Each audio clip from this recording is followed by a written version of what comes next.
নমস্কার, আপনারা দেখছেন ট্রাভো নিউজ। ট্রাভো নিউজের বিশেষ অনুষ্ঠান ট্রাভো পডকাস্ট। ট্রাভো পডকাস্ট জীবনের গল্প যা আপনাকে ভাবাবে। আজকে আমাদের বিশেষ অতিথি প্রাক্তন বিচারপতি সৌমিত্র সেন মহাশয়। অসংখ্য ধন্যবাদ নমস্কার। আমাদের এই পডকাস্টে আসার জন্য। আজকে সৌমিত্র বাবুর অভিজ্ঞতা এবং তীক্ষ্ণ বিশ্লেষণে পশ্চিমবাংলার কি অবস্থা তা আমরা শুনবো এবং জানবো। একদম সরাসরি কোনো আলোচনা করব, তার মধ্যে যে অস্বস্তিকর প্রশ্নগুলো আমাদের মনে আসে কিন্তু তার উত্তর পাচ্ছি না, সেই প্রশ্নগুলো আমরা স্যারকে বলবো এবং স্যার তার উত্তর দেবেন। শিক্ষক দুর্নীতি, এই যে শিক্ষক নিয়োগ দুর্নীতি হলো, এটা একটা বড় নিয়োগ গলত ধরা পড়লো। এটা কি আগে আমরা জানতাম না, বা এটার কি পরিকল্পনার অভাব, বা এই যে দুর্নীতিগ্রস্ত যারা শিক্ষক হতে চাইছিল, চাল থেকে কাকর বাছার মতো এটা কি করা যেত না, বা তাদের কি আলাদা করা যেত না? দেখুন, এটা না, এই প্রশ্নটা খুব ডিপ রুটেড প্রশ্ন। তার কারণ হলো, এখানে যেটা দূর থেকে আমরা যা খবর পেয়েছি বা সংবাদ মাধ্যমে খবর প্রকার, আমি তো নিজের ডাইরেক্টলি মামলাটার মধ্যে ইনভলভ ছিলাম না, কিন্তু তাতে করে এইটুকু স্পষ্ট হচ্ছে যে শস্যের ভেতরে ভূত।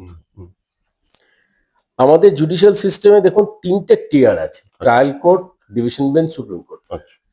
তিনটে জায়গাতে গিয়েই কিন্তু এই ডিফারেন্সিয়েশনটা করা গেল না যে কোনটা চাল এবং কোনটা কামড়। তো আলটিমেটলি সুপ্রিম কোর্ট পুরোটাকে বাতিল করতে বাধ্য হলো। একমাত্র যে সুপ্রিম কোর্ট যে জায়গাটায় ডিফারেন্ট হলো ফ্রম হাইকোর্ট, যে একদম টেন্টেড যারা, তাদেরকে খুঁজে বার করতেই হবে, তাদেরকে আর পরীক্ষায় বসার চান্স দেওয়া যাবে না। আচ্ছা, সেখান থেকে বোধহয় 1800 না কতজনকে খুঁজে পাওয়া গেছে হুইচ আর অ্যাবসলিউটলি টেন্টেড। কিন্তু এছাড়া তো আইনি প্রক্রিয়াতে আপনিও খুঁজে পাননি, আমিও খুঁজে পাবো না, তিনটে কোর্টের তিনটে লেয়ারে তারাও কেউ খুঁজে পেল না। তার মানে এখানে প্রচন্ড ভাবে একটা গলদ আছে, যে কারণে ওএমআর শিট ফিট সবকিছু নিয়ে এমন ঘেটে দিয়েছে যে এখন থেকে ওই ঠিকভাবে ডিস্টিংগুইশ করাটা সম্ভব হয়নি। নাহলে এতগুলো চাকরি যে বাতিল হলো, অনলি ফর দ্যাট রিজন। আপনার কি মনে হয় এটা কি পূর্ব পরিকল্পিত? পূর্ব পরিকল্পিত একটা জিনিস দেখুন, যে হারে দুর্নীতি ছিল সেটাকে যদি ধামাচাপা দিতে হয়, তাহলে পুরো জিনিসটাকে জগা খিচুড়ি করে দেওয়া ছাড়া আর কোনো উপায়। আর নাহলে কিছু তো মাথা পড়বেই। যদি ঠিক মতন যদি আমরা আইডেন্টিফাই করতে পারতাম যে এরা, এবং দেখুন আজ টেন্টেড মানে কি, কিছু তো করাপশন বলছে যে আমরা টাকা দিয়েছি, দিয়ে চাকরি হয়েছিল, এখন আমার চাকরি গেছে, তারা কিন্তু কেউ মুখ খুলছে না।